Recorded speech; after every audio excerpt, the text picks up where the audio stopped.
বাৰিষাৰ লগে লগে উজনিৰ চাহ বাগিচা অঞ্চলসমূহত দেখা দিছে ডায়েৰিয়া আৰু কলেৰা সদৃশ ৰোগে।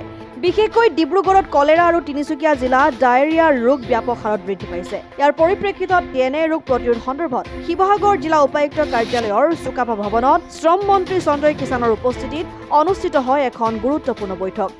বৈঠকত চাহ বাগিচা অধ্যুষিত অঞ্চলসমূহত কিদৰে ডায়েৰিয়া, কলেৰা, জাপানীজ এনকেফ্লাইটিছ আদি ৰোগ প্ৰতিৰোধ কৰিব পৰা যাব সেই সন্দৰ্ভত মন্ত্ৰীগৰাকীয়ে বিশদভাৱে আলোচনা কৰে।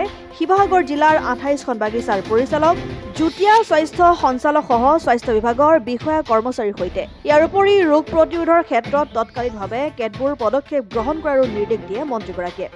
এইটো এটা ডাঙৰ পৰিস্থিতি আমি দেখিছোঁ, মই নিজেও উপলব্ধি কৰিছোঁ। ইতিমধ্যে আপোনালোকে জানে যে আমাৰ চাহ উদ্যোগটো আজি 200 বছৰীয়া এটা কাৰ্যৰ জৰিয়তে সফলভাৱে আগবাঢ়িছে যদিও এতিয়া যথেষ্ট প্ৰত্যাহ্বানৰ সন্মুখীন হ'বলগীয়া হৈছে এই চাহ উদ্যোগটো। আৰু আমাৰ চৰকাৰো বিভিন্ন ধৰণৰ ইয়াৰ সমস্যা সমাধানৰ বাবে পদক্ষেপ গ্ৰহণ কৰিছে।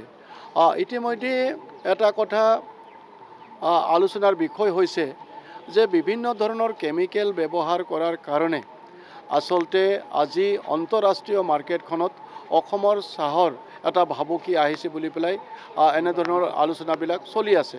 আৰু তেনে অৱস্থাতে ইতিমধ্যে যিবিলাক ফেক্টৰী আছে সেই ফেক্টৰীবিলাকত এনেধৰণৰ চাহপাতবিলাক আহি যেতিয়া প্ৰডাকশ্যন হৈছে তাৰ কাৰণেও বিভিন্ন ধৰণৰ এই চাহপাতবিলাকৰ পৰা আজি অসমৰ চাহপাতৰ যিটো মানদণ্ড তাত মানে অলপ ক'ৰবাত ভাবুকি আহিছে বুলিও তেনেধৰণৰ কথাবিলাক আহিছে। তো গতিকে নিশ্চিতভাৱে আপোনালোকে জানে যে এতিয়া কোড অফ কণ্ডাক্ট লাগি আছে। আমাৰ বহু কামবিলাকে আমি কৰি ল'ব পৰা নাই। আমি আশা কৰিছোঁ যে 4 তাৰিখৰ পাছতে কোড অফ কণ্ডাক্ট আঁতৰি যোৱাৰ লগে লগে এই বিষয়টো নিশ্চিতভাৱে আমাৰ মুখ্যমন্ত্ৰী ডাঙৰীয়াৰ লগত কথা পাতি পেলাই কোনো কাৰণতে যাতে আমাৰ যিসকল ক্ষুদ্ৰ চাহ উদ্যোগৰ লগত জড়িত আমাৰ লোকসকল আছে, ব্যৱসায়ীসকল আছে, তেওঁলোকৰ যাতে কোনো ধৰণৰ অসুবিধা নহয় তাৰ কাৰণে নিশ্চিতভাৱে চৰকাৰে ব্যৱস্থা গ্ৰহণ কৰিব।